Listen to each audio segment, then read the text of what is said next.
Hello everyone, आज चाहिँ हामी जाँदैछु माइत घर। किन गएको भनेदेखि चाहिँ आज चाहिँ मम्मीको बर्थडे थियो। अन्त यहाँ दादा चाहिँ बिहानदेखि केही नखाएकोले गर्दाखेरि चाहिँ हामीले चाहिँ यो समोसाहरू खाँदै हामी चाहिँ लाग्यौँ यहाँनिर किनिकन बोकेर। अन्त हामी जाँदा जाँदा यो नाम्ची जाने बाटो किचिडुम्रा उकालो हामी चाहिँ लाग्यौँ, किनभने भाइ बहिनीहरू पनि रिसिभ गरेर हाम्रै गाडीमा लानुपर्ने थियो। अन्त हाम्रै गाडीमा जाने, भाइले चाहिँ गाडी नलाने भएर चाहिँ हामी चाहिँ यो उकालो लाग्यौँ। अन्त यो पुल चाहिँ मलाई एकदम धेरै मनपर्छ, त्यही भएर चाहिँ मैले तपाईँलाई पनि देखाएको भिडियो बनाइराखेको छु।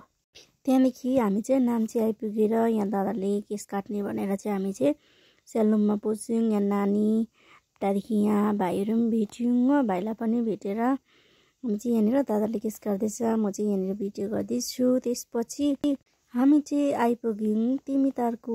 यहाँनिर हामी चाहिँ खास दिउँसै चाहिँ हेर्ने इच्छा थियो, तर हामी चाहिँ उता यता गर्दा ओर्दै ढिलो भएर चाहिँ रातिको यो चाहिँ तिमीतारको भ्यू चाहिँ यस्तो छ हो। सो तपाईँले हेर्नु सक्नुहुनेछ, एकदम राम्रो बनाएको छ। अन्त मैले दिउँसोको लाइभ पनि यहाँनिर दिउँसोको भ्यू पनि मैले लाइभ गरेको छु, तपाईँले चेक गरेर हेर्नु, भिजिट गर्न सक्नुहुनेछ। त्यहाँदेखि हामी चाहिँ यहाँनिर याङगाङ बजार आइपुगेर चाहिँ घर लाने धेरै मिठाई सौदाहरू गऱ्यौँ। यहाँ मामा भाना भान्जी, त्यहाँदेखि दादा छ, यहाँनिर बहिनी र म पनि यहाँनिर बहिनी र म चाहिँ पछाडि जाँदैछु। अन्त यहाँ मम्मीले चाहिँ यहाँनिर हामीले मम्मीलाई खोर्सानी दालहरू कोसेर ल्याइदिएको चाहिँ यहाँनिर थन्काउँदैछ। अन्त अब चाहिँ सबैजना यहाँ फ्यामिली भेला भयौँ। सो तपाईँले हेर्नु सक्नुहुन्छ, यहाँनिर भाइ नानीहरू पनि छ 3 जना। अन्त यहाँनिर मुमा छ, त्यहाँदेखि दादा माइली भाइ सबैजना चाहिँ हामी होइन अरे अघि अलिअलि मलाई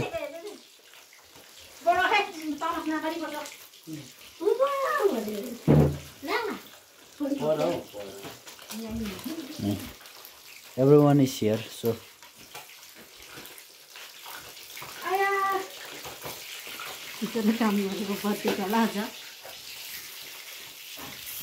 Oi bro, come inside.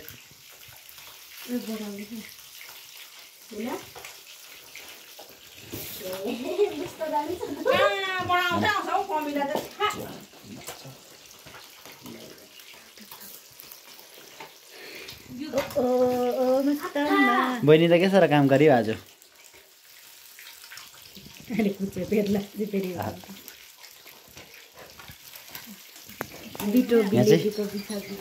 We all are ready to present surprise for mommy, होइन?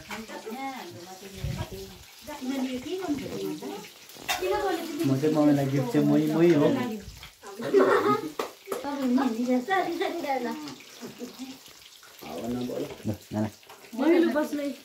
अब बर्थडेमा के दिनु तपाईँलाई?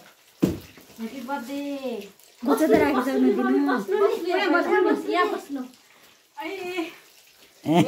यतिको लागि पो रहेछ अघि दिन काम गरेको। Happy birthday mummy. लु मेरोबाट चाहिँ मै हो है।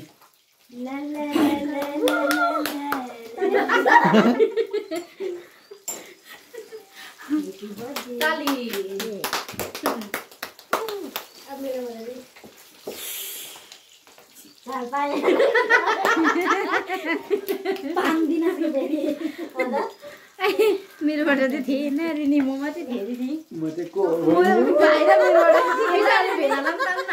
भेला म भाइ। अब मम्मीलाई चाहिँ म भने त नेक्स्ट टाइम ह्यापी बर्थडे फेरि पनि।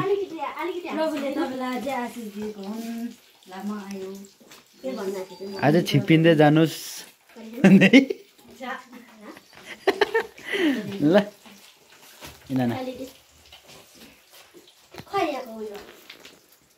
खोयाउलु ताली मारेको हौ। यो चाहिँ के हो? त्यस पछाडि हामीले चाहिँ सबै कामहरू सकेर मम्मीलाई गिफ्टहरू दिएर विसहरू गरिसकेर चाहिँ सबैजना बसेर खानाहरू खायौँ। सो हामीले केक चाहिँ काटिनौँ, किनभने मम्मीले नेक्स्ट इयर पनि अन्त मदर्स डेको दिन पनि काटेको थियो, त्यही भएर काटिदिनौँ।